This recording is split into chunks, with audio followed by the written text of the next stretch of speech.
Happiness always arrives silently, while disasters often strike unexpectedly, catching people off guard. Since the beginning of winter, the city of Huanggang in eastern Hubei province has maintained a warm climate, unlike the cold winters of previous years.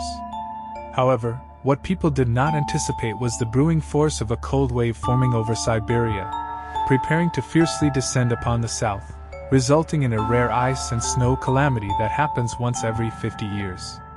However, even before this major snow disaster, which would cover most of the southern regions, the residents of Hong'an County and Huanggang City had already felt the bitter cold. This was due to a shocking incident that occurred on December 27, 2007. On a winter morning, the daylight was delayed. The sudden drop in temperature sent a chill through people, who were still hiding under warm covers. However, Wang Fahua couldn't enjoy this warmth. He was a worker at the Dawn Lime factory, and had to wake up early to go to work. Just like any other day, he woke up early and made his way towards the lime factory. The rain from the night before had made the road slippery, and the sound of his footsteps echoed pleasantly. Wang Fahua walked past the cement factory and followed the path that dealt with coal slag, heading straight towards the lime kiln. From afar, he could see smoke rising from the lime kiln. In the past, at this time, when he walked past the cement factory, he would always hear the barking of the white dog in the factory and see the smoke from the huts where his co-workers lived.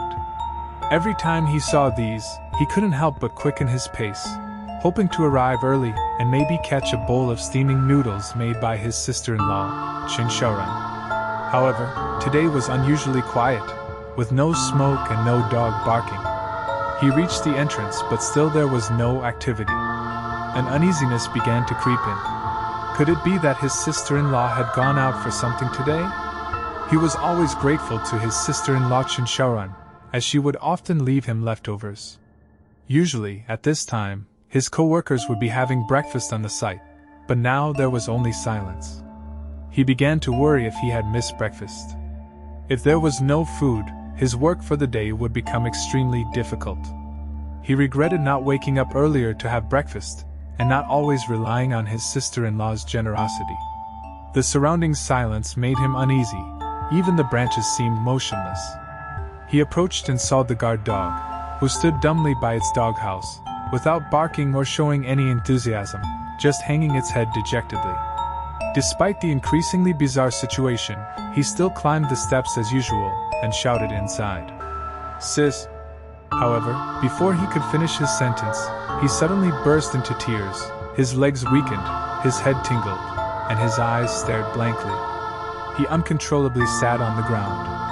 His hands touched the ground and then covered his face, before he yelled, "Someone's dead!